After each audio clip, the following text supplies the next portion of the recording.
In this video, let's talk about how to fix Trust Bank app problem.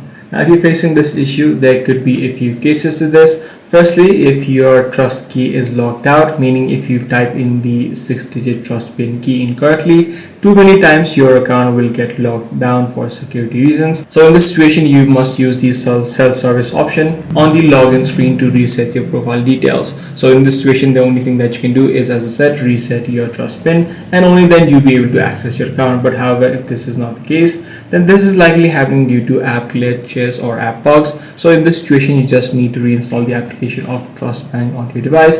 This ensures that you have the latest version, and any sort of bugs which might be causing the issue should also be fixed. Now, even after doing both of these steps, you're still having issues. This is likely happening due to local outage or the bank server outage. In this situation, just wait out a few hours before the issue is automatically solved. So that's pretty much all there is to it. If this video was helpful to you, be sure to subscribe. I'm going to see you in the next one.